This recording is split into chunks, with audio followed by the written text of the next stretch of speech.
Hi everybody and welcome to my channel. In this episode I'm going to be talking about Robert Maudsley, who has been deemed Britain's most dangerous prisoner. And the reason why he's been deemed this is because whilst he was in prison for murder, or whilst he was actually in a psychiatric hospital to start with, he went on to kill another 3 prisoners. Now before I get into it, I just want to say a massive thank you to all my subscribers for your continuing support. My subscriber count has nearly hit the 50,000 mark, which is a massive milestone for myself. And a massive thank you to those of you that have joined my Patreon. So my Patreon is a private community with exclusive content. The link is in the description if you would like to join. And I would just like to give a massive shout out to my latest patrons, who is Jessica Milestone, Tom O'Hagan, and Roy Willis. So Robert Maudsley has been branded a few different names by the UK press, one of which is Hannibal the Cannibal. And the rumours were because when he killed a patient in Broadmoor Hospital, it was alleged after he tortured him, he was found with his skull cracked open and a spoon sticking out of his brain. A lot of the time, a lot of the stuff that you see and hear in the media is all just hype to make the story sound even more bizarre. But Robert Maudsley is being held in HMP Wakefield in the CSC unit. Now, CSC stands for Close Supervision Centre, and it's reserved for the most dangerous offenders. Robert Maudsley, also known as Bob to his fellow prisoners, is serving life without parole, meaning he will never be released from prison. Now, currently there's about 70 prisoners serving this sentence, and it was brought out for the most heinous and severe of crimes. And Robert Maudsley got this for the 2 murders that he committed whilst in Wakefield prison. And after these murders, he was put into the Close Supervision Centre. Now, the CSC units, there is about 50 prisoners currently in the whole of the country in these units, and these are reserved for the most dangerous of prisoners. Prisoners that are attacking staff and other inmates and are so violent and disruptive that they can only be managed in these control centres. So on these units, the one that Robert Maudsley is in, the one in HMP Wakefield, holds about 10 prisoners, but there's only roundabout between 6 to 8 prisoners at a time on the unit just so they can manage them.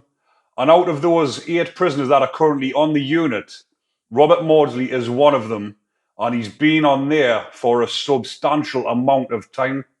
And normally the CSC units are just used for short term, just for prisoners to try and get them under control and try and change their attitudes to staff and inmates and try and put them back in the general population. Now, Charles Bronson is another prisoner who has been in the CSC for quite a substantial amount of time, and he's currently in HMP Woodhill CSC. And the other units or the other prisons that have the CSC is Woodhill.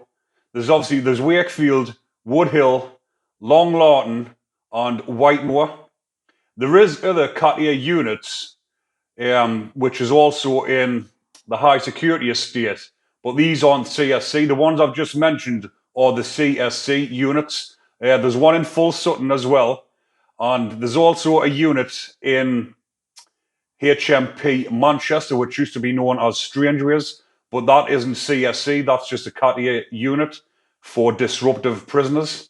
Now, a lot of you have probably read up on Bob Maudsley when they're saying that he's put in an underground cell in HMP Wakefield in a specially designed glass cell.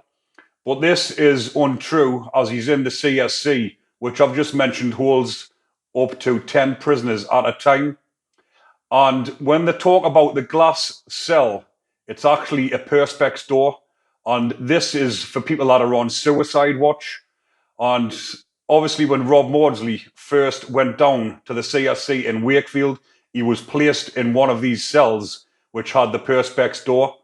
And again, it's probably because he would have been under suicide watch, because with serving a sentence like that, anyone that is given that sentence is kept an eye on for the first couple of weeks of the sentence to see how they're going to react and behave.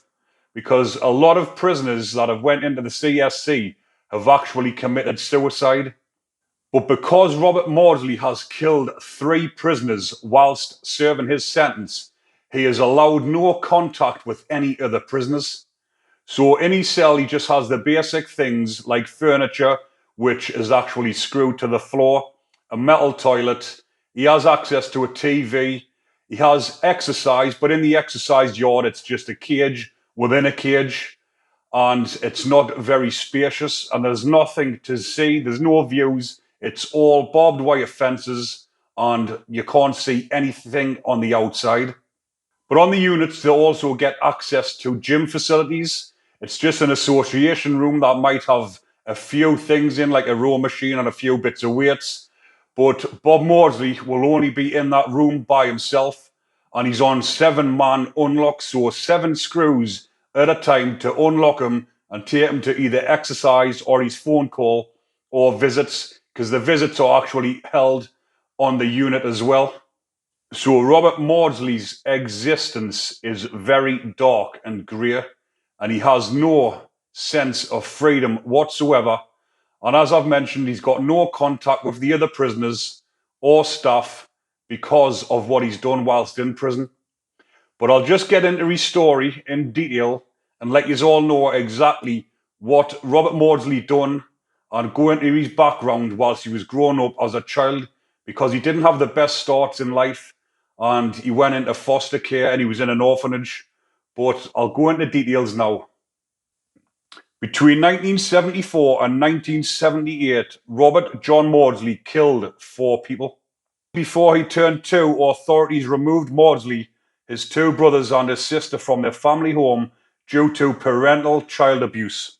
Child Services placed Maudsley and his siblings in a Catholic orphanage in Liverpool, and the children developed close relationships with one another and the nuns who ran the children's home. However, Maudsley's parents returned to the orphanage many years later and brought the 4 children back to their home to live with the additional 8 kids they'd had whilst Maudsley and his siblings were in the orphanage. Not long after Maudsley and his brothers moved back in with their parents, their father began abusing them physically. A year later, when Maudsley was approximately 10 years old, authorities placed him in foster care. According to Maudsley, his father George repeatedly abused him and his 2 brothers. Maudsley's brother Paul said the father hit them and sometimes incorporated objects like his belt and stick. He maintained their mother, Jean, told their father about minor infractions like not coming home from school to incite the beatings. Paul also said when they weren't being beaten, both parents ignored the boys, making for a home environment in which they felt unwanted and unloved. Authorities only removed Maudsley from the home to live with a foster family. While in foster care, Maudsley's father reportedly told his siblings that he had died. It wasn't until years later Maudsley's brother and sisters found out he was still alive. When he was just 16 years old, Maudsley left his foster family home and moved to London on his own. Soon after arriving in England's capital city, Maudsley became addicted to drugs, and the teenager got involved with sex work to pay for his expensive habit. It was while working as a prostitute that Maudsley met his first murder victim, a labourer named John Farrell. After having sex with Farrell on March the 14th, 1974, Maudsley claims the labourer showed him photographs of children he had abused. Angered 20-year-old Maudsley, who claims he was sexually abused as a boy, strangled, stabbed and beat Farrell to death. Unfit to stand trial, the courts sentenced Maudsley to life in Broadmoor Hospital, a psychiatric facility. Before killing his first victim, Maudsley had attempted suicide multiple times, and he even told a psychiatrist that he heard voices commanding him to murder his mother and father. Due to Maudsley's personal history and the extenuating circumstances surrounding John Farrell's killing, he was convicted of manslaughter, not murder, because of diminished responsibility. In 1974, Maudsley received a life sentence for the killing, and he was sent to Broadmoor Hospital in Crowthorne, England, to serve his time. Broadmoor Hospital is a high-security psychiatric facility that has housed some of Britain's most notorious criminals. In 1977, while serving his life sentence in Broadmoor Hospital, Maudsley and another patient, John Cheeseman, forced a third patient, convicted paedophile David Francis, into an office and tied him up with an electrical cord. Over the course of several hours, Maudsley and Cheeseman tortured Francis, claiming the child molester had sexually abused one of his friends. After subjecting Francis to 9 hours of beatings in the barricaded room, Maudsley strangled Francis. Following the murder, Maudsley and Cheeseman allowed hospital staff to enter. According to a guard who was present on the scene, the victim's head had been cracked open and a spoon was sticking out from his skull. Reportedly, a section of Francis's brain was missing, leading many to speculate Maudsley had cannibalized a portion of his victim's body. However, several people familiar with the case have deemed this account to be false. After killing David Francis while serving a life sentence in Broadmoor Hospital, Maudsley was tried and convicted of manslaughter. Instead of being remanded to the psychiatric hospital in which he tortured and garroted his second victim, the courts sentenced Maudsley to serve his time at HMP Wakefield, a high-security facility in West Yorkshire, England. When Maudsley arrived at the prison, his fellow inmates were already aware of his crimes he had committed whilst in Broadmoor, causing other prisoners to give him the nickname Spoons, because of the spoon he'd allegedly used to eat the brains. On July the 28th, 1978, while serving his sentence in Wakefield for killing Francis, Maudsley allegedly told his fellow inmates he wanted to murder 7 people in a single day. After successfully getting Salney Darwood, a man who had been convicted of killing his wife, to enter his cell, Maudsley slit his throat and hid Darwood's body underneath the bed. According to his fellow prisoners, Maudsley tried to get other inmates to enter his cell, but they all refused. Consequently, Maudsley went into the cell of Bill Roberts. He got the 56-year-old with a shiv and beat Roberts' head against a wall. After killing Roberts, Maudsley gave the makeshift knife to prison authorities, telling the guards he'd murdered 2 men. After the court convicted Maudsley of murdering fellow inmates Bill Roberts and Salney Darwood, he returned to Wakefield Prison to serve his sentence in solitary confinement. In 1983, prison officials decided it was too dangerous for them to house Maudsley in an ordinary cell, built a special unit for the convicted killer in the prison's basement. Maudsley's cell consists of 2 rooms and it's made primarily out of bulletproof plexiglass, causing many to compare the special accommodations to the cage designed to house Hannibal Lecter from the movie Silence of the Lambs. Maudsley's cell only contains a concrete bed, sparse furniture made from compressed cardboard and bolted down bathroom fixtures. The unit itself, compared to Alcatraz, also houses cells for notorious criminals such as Charles Bronson. Maudsley is incredibly intelligent with a genius-level IQ, and he shares the fictitious doctor's love of art, literature, and classical music. He is reportedly interested in taking college classes on art and music, and the people who have remained in contact with Maudsley during his time in prison have described him as distinctly pleasant. Maudsley has spent more than half his life in prison, and much of the time he's been incarcerated, he's been kept in solitary confinement. The convicted killer isn't allowed to interact with his fellow inmates in Wakefield Prison, and he is only let out of his cell for an hour a day in order to exercise. Every time Maudsley, who has been dubbed Britain's most dangerous prisoner, leaves his cell to exercise, a minimum of 5 to 8 officers escort him and watch his every move. Maudsley has said his lack of meaningful human contact has been incredibly difficult for him, referring to life in solitary confinement as one long period of unbroken depression. While Maudsley and many of his friends and family members have said he is no longer a danger to others, the number of murders he's committed behind bars has many people concerned about the risk he could pose if he's around other inmates. Instead, Maudsley believes prison officials want to keep him confined and isolated from others, seeking not to rehabilitate him but simply prevent him from killing anyone else. According to Maudsley, the authorities aren't concerned about trying to determine if he committed his crimes because of mental health issues or simply a depraved desire to murder people. Prison officials maintain the special solitary unit does not mean rehabilitation will discontinue. Maudsley, however, contends that all he has to look forward to is further mental breakdown and possible suicide. According to Maudsley, the physical abuse and neglect he suffered as a child drove him to kill 4 men, and he thinks that if he'd murdered his mother and father in 1970, years before he killed his first victim, he wouldn't have taken any more lives. Maudsley has also said that when he's killed people, he's had his parents in mind. Maudsley maintains if he had killed his parents, he would be walking around as a free man without a care in the world.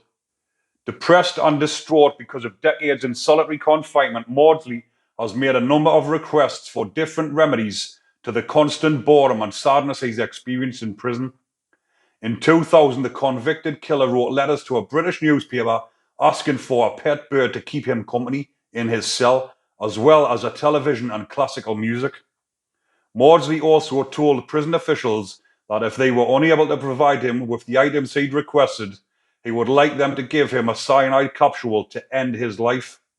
In 2010, Maudsley reportedly asked officials to let him play board games with prison officials, claiming it would help ease some of the gloominess and monotony of life in solitary confinement.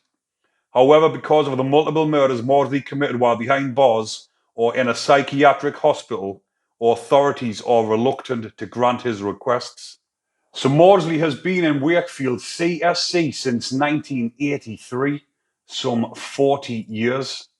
40 years stuck in the same cell with no human contact or anything. The man must be going insane. But he's 70-odd-year-old now, so he'll not have, well, he's coming to the near on the end of his life, because a lot of people just live until the 70s or 80s. So Maudsley's life, since the age, well, from the age of 2, really, he's known nothing else apart from orphanage, foster care, prison, units, psychiatric hospitals. Maudsley's life has been a tragedy. In the units that Maudsley's in, a lot of the prisoners aren't allowed TVs or anything because, obviously, because of the behaviour, they're down there as a punishment, and sometimes they're smashing the cells up. But obviously, Maudsley is allowed a TV, he's allowed a radio, and apparently he plays his music and he plays it quite loud.